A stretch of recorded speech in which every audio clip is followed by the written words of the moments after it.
भारतीय वफद ने साबिक बांग्लादेशी वजीर आजम खालिदा जिया के जनाजे में शिरकत से रोकने की कोशिश की।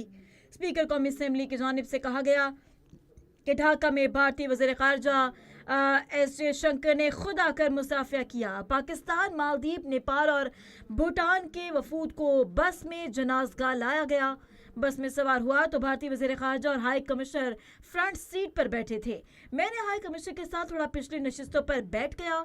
जयशंकर ने बंगालियों से बचने के लिए बस के पर्दे आगे कर दिए।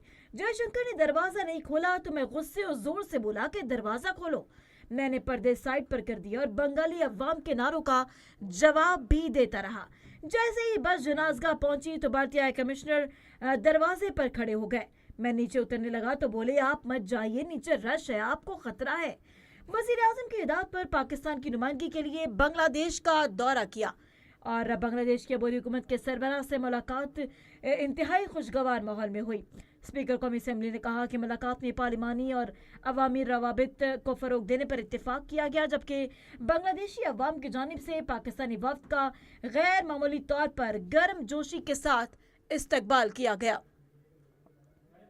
नाजरीन, आपको बताएं कि भारतीय वफ्द ने साबिक बांग्लादेशी वजीर आजम खालिदा जिया के जनाजे में शिरकत से रोकने की कोशिश की। स्पीकर कौमी असम्बली सरदार अयाज सादिक की जानिब से सहाफ़ियों से गैर रस्मी गुफ्तगू की गई है और उन्होंने बताया है कि ढाका में भारतीय वजीर खारजा एस जयशंकर ने खुद आकर मुसाफिया किया था, जबकि पाकिस्तान, मालदीव, नेपाल और भूटान के वफूद को खुद बस में बिठाकर जनाजगाह लाया गया।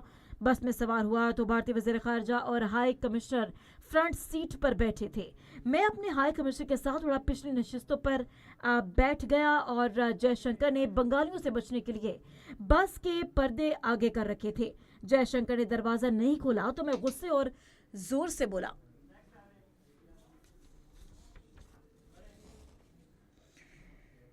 ईवान में अपने किरदार में मुकम्मल तौर पर खुद मुख्तार हूँ। स्पीकर कौमी असम्बली सरदार अयाज सादिक ने कहा कि कौमी असम्बली में कमेटी निज़ाम आईनी तकाज़ों के मुताबिक मुकम्मल फ़ाल है। अपोजिशन के साथ मुज़ाकरात में मेरा किरदार सिर्फ सहूलतकार का है।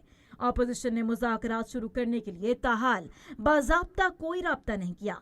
अपोजिशन लीडर की तकर्री से मुतालिक चीफ विप को अब तक 4 खतूत इरसाल किए जा चुके। चौथे खत के जवाब में अपोजिशन ने फैसले की तस्दीक शुदा कॉपी जमा करवाई। आइंदा पार्लिमानी इजलास में अपोजिशन लीडर की तकर्री का आईनी अमल शुरू किया जाएगा। अपोजिशन अरकान के दस्तखत की जांच और तस्दीक के बाद कार्रवाई आगे बढ़ेगी। अयाज सादिक ने कहा कि शहबाज शरीफ मुदब्बिर, दूर अंदेश और एक ज़िरक सियासी रहनुमा है, जबकि वज़ीर आज़म से तमाम आईनी और कानूनी मामलात में रहनुमाई लेता रहूँगा। नाजरीन, अयाज सादिक ने कहा कि अपोजिशन के साथ मुज़ाकरात में मेरा किरदार सिर्फ सहूलतकार का है और चौथे खत के जवाब में अपोजिशन ने फैसले की तस्दीक शुदा कॉपी भी जमा करवाई और आइंदा पार्लिमानी इजलास में अपोजिशन लीडर की तकर्री का आईनी अमल शुरू हो जाएगा। इसी के साथ साथ अपोजिशन अरकान के दस्तखत की जांच और तस्दीक के बाद कार्रवाई आगे बढ़ेगी।